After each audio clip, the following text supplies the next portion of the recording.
Assalamualaikum bosku, welcome to my channel. Sebelum menonton jangan lupa subscribe, nyalakan dulu loncengnya, dan jangan lupa like dan komen. Dan jangan lupa ambil posisi rebahan kalian. Untuk kalian selamat menyaksikan. Pada malam hari, Ye Chen dan Xiong Er datang ke kebun herbal spiritual yang terletak di antara sekolah luar sekte Heng Yue.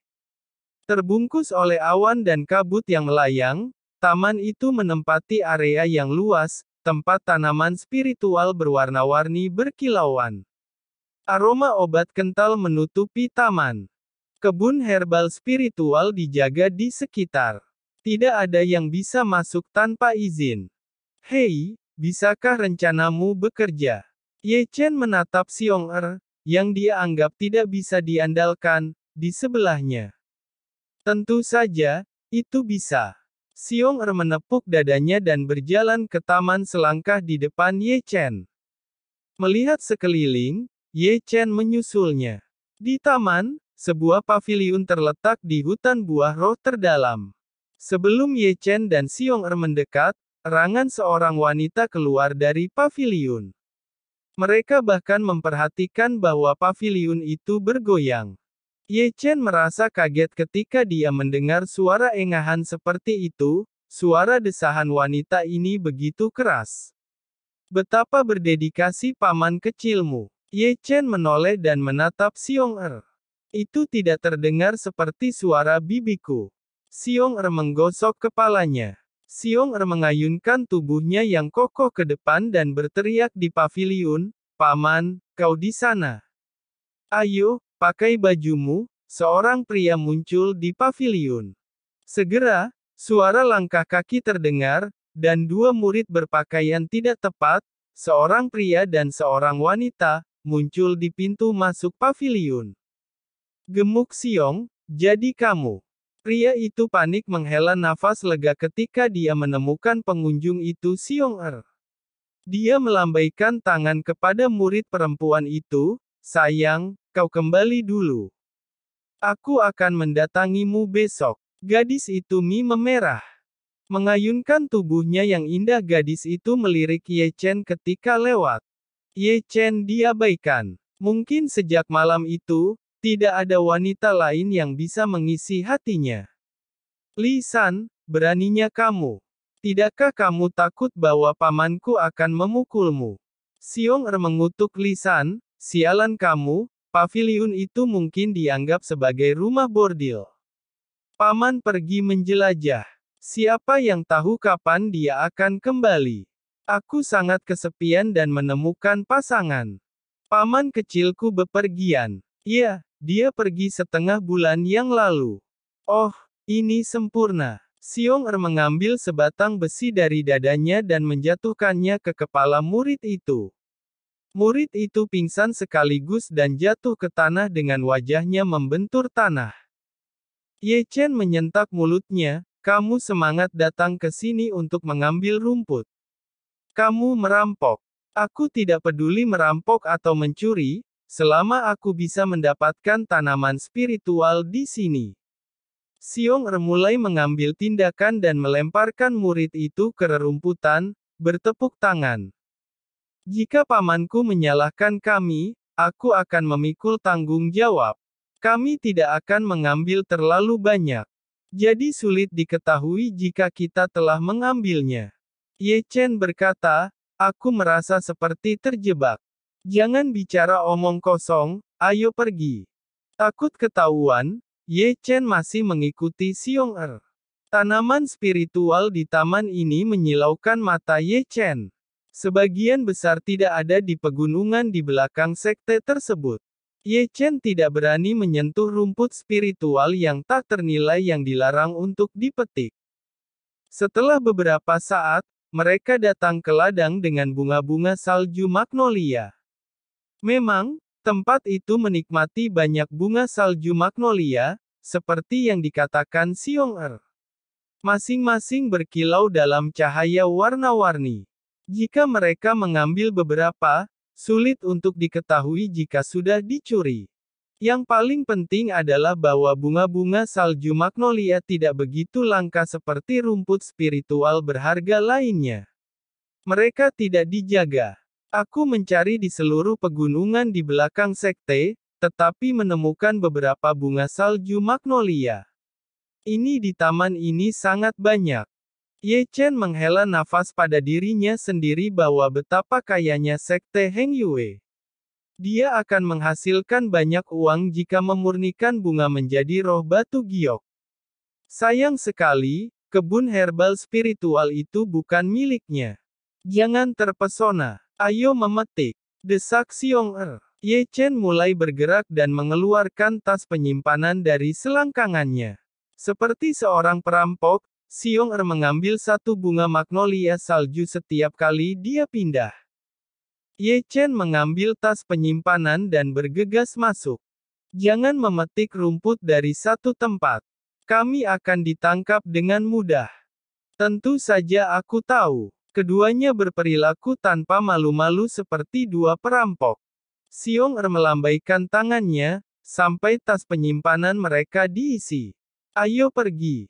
Ye Chen menyodorkan tas penyimpanannya ke dadanya. Tapi api sejatinya bergetar ketika dia hendak pergi. Ada harta karun di sini. Itu adalah pikiran pertama Ye Chen. Dengan matanya setengah tertutup, Ye Chen melihat sekeliling. Tetapi dia tidak menemukan sesuatu yang aneh karena penglihatannya yang terbatas. Ayo pergi. Xiong Er menyeret Ye Chen keluar. Meskipun ingin menjelajahi yang terdalam, Ye Chen masih mengikuti Xiong Er. Mereka datang ke sini untuk mencuri tanaman spiritual. Jika seseorang menghalangi jalan mereka, siapa yang tahu apa yang akan terjadi? Ketika mereka tiba di bawah di paviliun, seseorang menaiki pelangi di udara dan mendatangi mereka. Sungguh sial, paman kecilku kembali. Xiong Er menjerit. Sungguh sial. Ye Chen mengutuk secara rahasia. Mengapa paman Xiong Er kembali pada saat ini? Sebuah bayangan langsung mendarat dari langit. Tinggi, orang itu memiliki ciri-ciri biasa dan kelakuan ahli. Tapi mulutnya agak besar. Dia adalah Lin Qingshan, tetua sekte yang menjaga kebun herbal spiritual dan paman kecil Xiong Er. Paman kecil, kau kembali. Xiong Er menggosok tangannya dan tertawa. Xiong Er, Lin Qingshan berhenti, untuk apa kamu datang ke kebun pada tengah malam? Tidak ada. Xiong Er membersihkan telinganya dan menjawab, ayahku ingin menikahi seorang gadis baru dan memintaku untuk mengirimi paman undangan pernikahannya. Apa? Jawabannya membuat Lin Qingshan marah, yang wajahnya segera menjadi gelap. Ye Chen hampir berlutut ketika mendengar kata-kata itu. Xiong Er pandai berbohong. Tapi bagaimana dia bisa menjebak ayahnya? Xiong Dahai, kamu sedang mencari mati. Marah, Lin Qingshan berputar dan terbang pergi, sepertinya mencari duel dengan ayah Xiong Er. Ye Chen berpikir ayah Xiong ditakdirkan untuk menderita. Mengapa kamu terpesona? Ayo pergi. Xiong Er membawa Ye Chen keluar dari taman setelah Lin Qingshan pergi. Tidakkah kamu takut ayahmu akan memukulmu ketika kamu kembali? Ye Chen menjentikkan pandangan simpatik pada Xiong Er. Tidak ada, aku selalu dipukuli olehku setiap hari. Pada malam yang larut, Ye Chen dan Xiong Er datang ke pegunungan di belakang sekte Heng Yue lagi. Di gua tempat mereka menginap, mereka menghitung bunga-bunga magnolia salju yang dicuri. Lebih dari 900 bunga, kita akan menghasilkan banyak uang. Saring semuanya menjadi cairan roh giok. Setengah dari mereka milikmu dan setengah dari milikku, oke. Kesepakatan. Mereka mulai mencari tanaman spiritual lainnya. Bunga salju magnolia adalah salah satu bahan yang dibutuhkan. Untungnya, pegunungan juga menikmati banyak tanaman spiritual lainnya. Lelah, Ye Chen dan Xiong Er kembali ke gua sampai subuh. Sepanjang malam mereka dengan sempit menemukan semua tanaman yang mereka butuhkan untuk memurnikan 500 botol cairan roh giok. Ayo mulai. Ye Chen bekerja keras, mengubah api sejatinya menjadi kompor. Dengan semangat, Xiong Er bertindak sebagai asisten Ye Chen dan memasukkan tanaman spiritual ke dalam kompor seperti yang diperintahkan Ye Chen. Hari yang baru adalah awal yang baru. Pertarungan di antara para murid di Wind dan Cloud Arena sangat sengit. Terkadang mereka nyaris berkelahi dengan senjata. Tapi itu tidak mengganggu Ye Chen dan Xiong Er. Mereka bekerja sama untuk memurnikan cairan roh giok, yang aroma obat kental meresap ke dalam gua. 1 hari berlalu demi 9 hari berlalu dalam sekejap. Mereka beristirahat pada suatu interval dan melanjutkan perbaikan mereka selama periode ini. Pada malam berbintang, beberapa ratus botol cairan roh giok berdiri di sebelah Ye Chen dan Xiong Er, yang kelelahan dan terengah-engah, terbaring di tanah. Mereka senang melihat bahwa upaya mereka membuahkan hasil. Aku punya pertanyaan untukmu sebelumnya. Xiong Er menjentikkan pandangan bingung pada Ye Chen, kau memiliki api sejati, mengapa kau memilih untuk menjadi murid magang? Murid manapun dengan api sejati adalah favorit untuk sekte apapun. Bakat bisa menyebabkan masalah, Ye Chen mengangkat bahu, banyak orang mengingini api sejati, aku tidak ingin menimbulkan masalah karena itu. Kamu masuk akal. Aku tidak berencana untuk mengungkapkan api asliku di depan orang lain sampai aku menjadi master yang unggul. Akan ada kompetisi di antara murid luar dalam 1 bulan. Saya pikir sulit bagimu untuk memasuki murid dalam jika kamu tidak mengungkapkan api sejatimu. Xiong Er mencubit dagunya yang gemuk. Persaingan di antara sekolah luar. Ye Chen bergumam. Sebuah kompetisi pertempuran diadakan setiap 3 tahun di antara murid luar sekte Heng Yue, seperti sekte Zeng Yang. Murid yang memenangkan kompetisi mendapatkan kesempatan untuk memasuki murid dalam. Kesal, Ye Chen memikirkan kompetisi. Dia telah jauh dari sekte Zeng Yang selama lebih dari sebulan. Jika dia tetap di sekte, dia bisa menjadi murid dalam. Dunia terus berubah. Dewa yang adil memberinya kesempatan kedua untuk menjadi sosok hebat di sekte Heng Yue, meskipun dibuang dan dihina di sekte Zeng Yang. Saya pergi. Xiong Er berdiri dan menepuk pinggulnya, membersihkan hidungnya, ayahku mungkin mencariku di seluruh dunia. Xiong Er melompat keluar dari gua. Ye Chen menyegel gua dan duduk dalam posisi sila setelah Xiong Er pergi.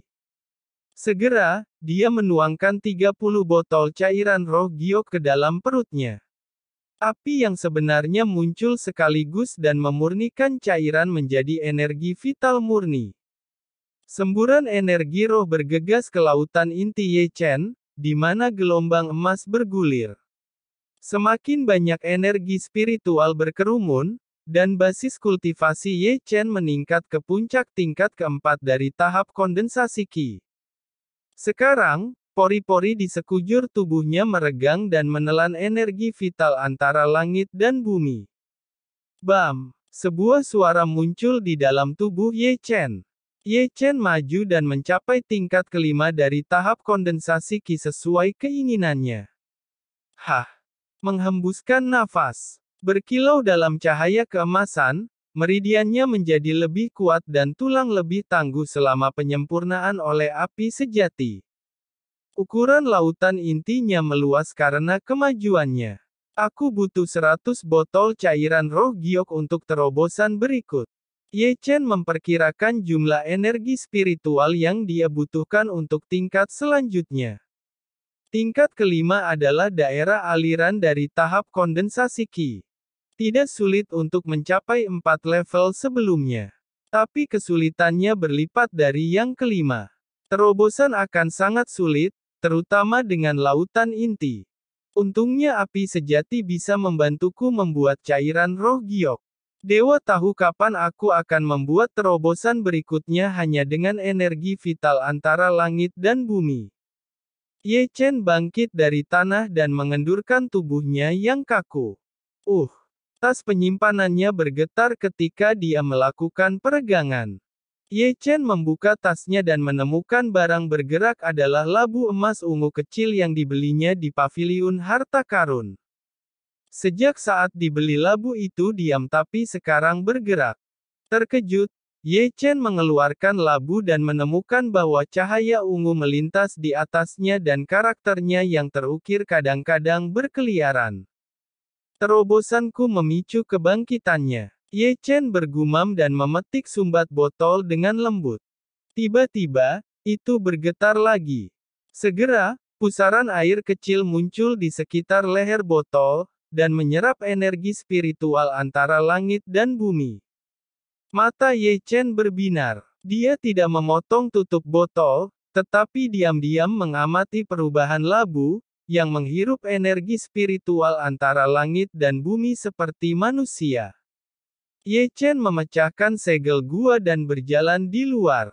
Dibandingkan dengan energi spiritual di dalam gua, yang keluar dari gua lebih tebal. Labu kecil itu diletakkan di atas batu, menyerap energi spiritual segera dan menyimpannya di dalam. Setelah beberapa waktu, Ye Chen berjalan lebih dekat ke labu dan melihat ke dalamnya melalui leher botolnya. Ye Chen kagum pada bahwa energi spiritual yang diambil berubah menjadi beberapa tetes cairan energi spiritual murni. Labu ini memang berharga. Tertegun, Ye Chen mengangkat kepalanya dan meneguk cairan di dalam labu. Cairan melewati semua meridian dan memelihara tubuhnya seperti mata air. Itu bisa menyamai cairan roh giok, kebahagiaan terbuka di wajah Ye Chen. Ye Chen meletakkan labu di atas batu lagi untuk menghirup energi spiritual antara langit dan bumi.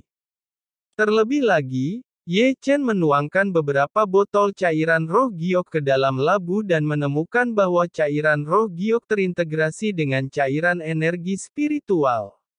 Cairan gabungan berubah menjadi lebih murni dan api membakar di mata Ye Chen. Ye Chen menuangkan semua cairan roh giok dari tas penyimpanannya ke labu kecil. Hebat! Sambil membelai labu kecil, Ye Chen berpikir itu sepadan dengan 1.300 batu roh yang dia habiskan untuk membeli botol labu. Labu itu bisa menghirup energi spiritual di tempat di mana energi vitalnya tebal dan mengubah energi itu menjadi cairan energi spiritual. Meskipun kecepatan transformasi yang lambat, ia terus menyerap energi vital. Lama setelah itu, lebih banyak cairan energi roh akan menumpuk. Yang paling penting adalah prosesnya tidak menghabiskan waktu Ye Chen. Harta. Ini benar-benar harta karun. Ye Chen terkekeh dan mengambil labu emas ungu kecil ini, meninggalkan pegunungan. Itu tengah malam ketika Ye Chen kembali ke kediaman Paman Zhang. Ketika dia memasuki taman, Hua sedang duduk di atas batu dan menghirup energi vital antara langit dan bumi. Setelah diperiksa, Ye Chen menemukan bahwa Hua telah memperkuat basis kultivasinya pada tingkat pertama dari tahap kondensasi Qi.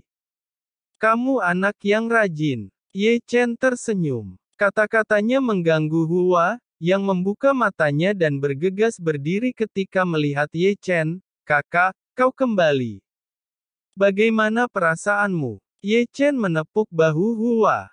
Hua sangat gembira. Hua, bocah yang jujur, tidak tahu bagaimana menyembunyikan perasaannya yang sebenarnya. Aku kuat sekarang. Dan aku makan lebih banyak. Kamu akan lebih kuat di masa depan.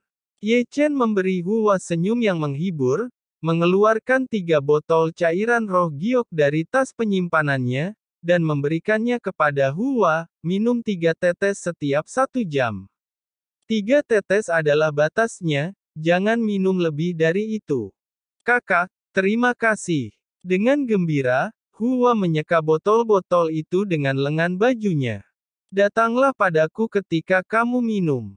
Baik. Hua mengangguk dan melihat ke atas dengan mata berbinar. Kakak, bolehkah aku pergi ke pegunungan roh untuk berlatih seperti yang kakak lakukan? Ye Chen diam. Ye Chen tahu betapa berbahayanya sekte itu. Yang lemah diintimidasi dan yang kuat akan menyebabkan kecemburuan. Skema itu di luar pertahanan. Hua, anak laki-laki yang jujur, tidak tahu apa itu penipuan dan komplotan. Ye Chen tidak ingin dia mengekspos hal-hal jahat ini terlalu dini. Aku hanya ingin melihat dunia di pegunungan. Hua menundukkan kepalanya ketika Ye Chen diam. Meskipun menghela nafas, dia masih menyeringai pada Hua dan menepuk kepalanya, "Kamu bersiap. Aku akan membawamu ke pegunungan besok." "Benarkah?" Hua mengangkat kepalanya. "Baik." Hua bergegas masuk ke kamar kecilnya dengan gembira. Ye Chen menghela nafas setelah Hua pergi, "Membantumu menjadi seorang kultivator benar atau salah?" Melirik kamar Hua, Ye Chen pergi untuk menyembuhkan luka elang kecil. Setelah itu, dia berjalan ke kamar Zhang Fengnian dan memasukkan sebotol cairan roh giok ke tubuhnya, membantunya dalam pemulihan. Akhirnya, dia kembali ke kamarnya dan meletakkan labu emas ungu kecil di samping tempat tidurnya untuk menghirup energi spiritual. Menutup mata, Ye Chen mulai berlatih keterampilan membakar langit, memperbaiki tubuhnya.